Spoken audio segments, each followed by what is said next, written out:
tanking. They're tanking. They're tanking. Just happens to be a team that is run by people that look like me. Everybody's mad at the Miami Dolphins for allegedly tanking, right? So what are the Giants doing? The Giants traded away their best two defensive linemen, and they don't have a pass rush now. They traded away their best linebacker, and they get run on. And they traded away their best secondary player, and get what? Their best safety, and guess what? He's in Washington, D.C., a division rival, and now they're getting thrown on. What they've officially done is hit the reset button without saying. Why is it a problem that Brian Flores and the two brothers down there that's running the Miami Dolphins, it's a problem because they hit the reset button. They are reestablishing and coaching. Yeah, I understand there's players that are asking out, saying that they're not being used properly. That's understandable. You want out? Hey, man, the door locks on the other side. But what the hell have the Cleveland Browns been doing for the better part of your life? What the hell have the Cincinnati Bengals have been doing for the better part of your life? What the hell have the Detroit Lions been doing for the better part of your life? Hitting the reset buttons. The Jets haven't been good since Joe Namath was there. But it's a problem that the Miami Dolphins are saying that there have been a series of poor draft picks. There have been a series of poor free agent signings. We're taking all those players, getting rid of them. We're redeveloping the culture in Miami. Everybody's up in arms. But guess what? I heard people on the radio and on TV today saying maybe they need to trade Le'Veon Bell. What would that effectively be doing, New York Jets and all the Brian Flores doubters? That would be hitting the reset button. That would be tanking for Tua or anybody else in the draft that you're looking for, because you've thrown your hands up at the very beginning of the season. What about coaching the players up? That is egregious. What about all that nonsense? What the hell have the Raiders been doing for the last 5 years? Look, I get the Raiders a pass when Al Davis was running the outfit because he was an 80-some-year-old man. You can't tell an 80-some-year-old man to build for the future. You cannot do that. There is no future when you're 80. It's now.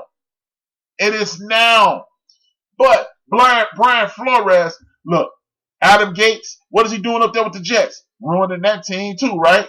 So what did he do with his previous job? Ruin that team. You begged Jay Cutler to take $20 million from you last year, $20 million from you last year. And look at the team now. It's in shambles. It is in shambles. You don't have any subsequent big-time players on the line, big-time linebackers. They've traded away players that they know are not going to fit into their program. That's what you do when you're a new general manager, you're a new coach, you're a new president. We are doing things differently. Either you will buy in or you get the hell out.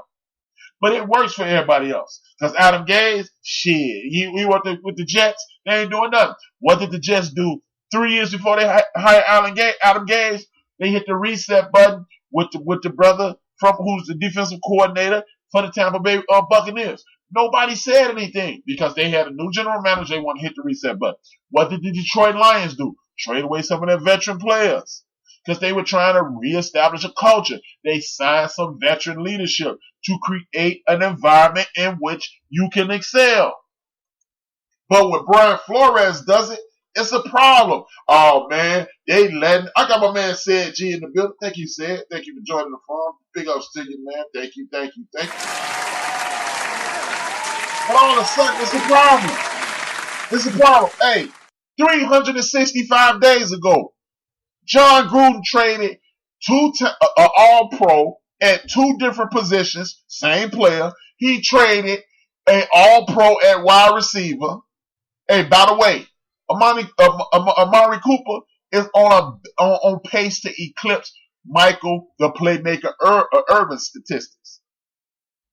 Yeah, you heard me. Michael the Playmaker, he got rid of him. He got rid of Khalil Mack. And then turned around and said he needed pass rush. But nobody criticized him. But Brian Flores, he the devil down there. Because he's resetting the system. Oh, and then they allow people to preach this nonsense about the Raiders. They got one of the oldest teams in the league. Yeah, they did have one of the oldest teams in the league. Because they were trying to win a Super Bowl before they left Oakland. Nobody addressed that. No, but it was time to hit the reset button. Brian Flores is hitting the reset button. The Bears, 3 years ago, hit the reset button. Rebuild their team. Look at them now. Well, 4 years ago. Look at them now. They hit the reset button. Teams do it all the time. But why is it a problem with Brian Flores does it?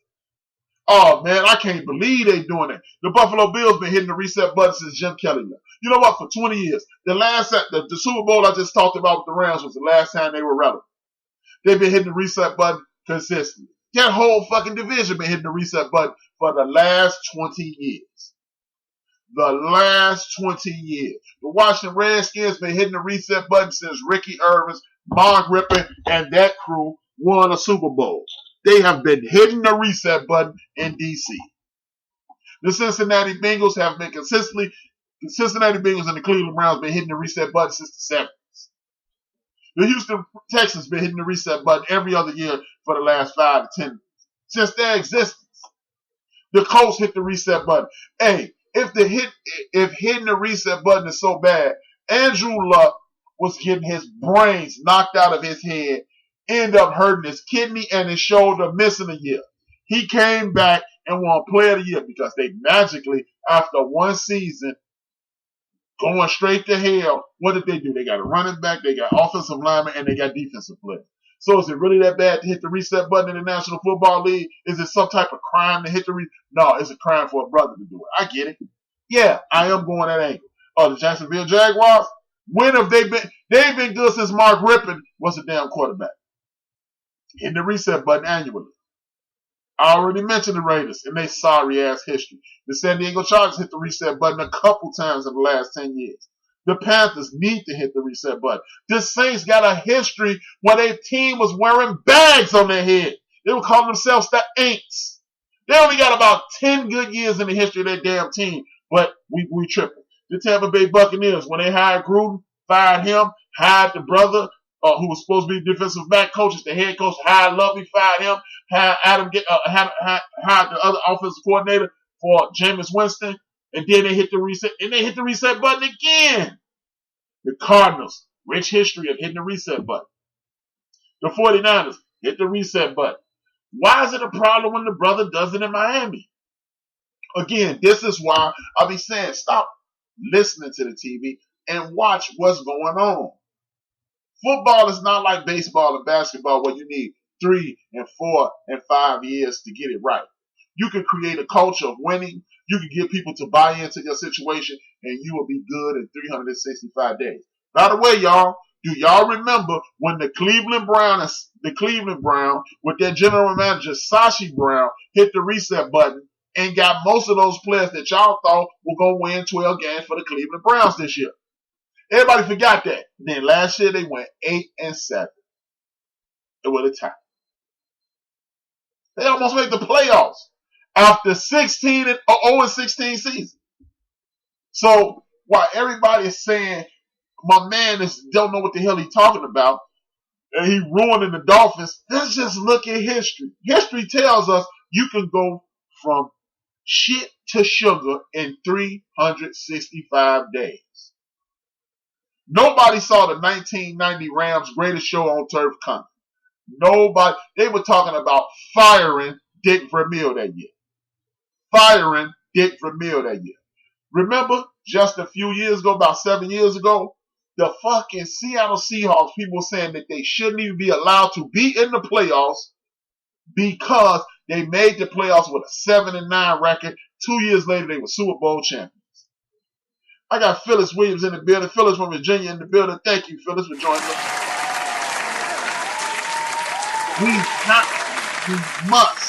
We must stop going for it, man. Like I told y'all at the top of the show, we are the only people responsible for making us look good. Do not allow people to talk down the people who are in positions of champion or positions of leadership, especially in places like the National Football League and the NBA or whatever. Because excuses are made for people in other cultures. It's time for us to start making some damn excuses. Brian Flores saw that the Miami Dolphins have not consistently been good since one Dan Marino ran that team. That's the quarterback. They had 1 or 2 years here, 1 or 2 years there. Otherwise, they have not been good. You, at some point, you must blow it up. It's just like a farmer.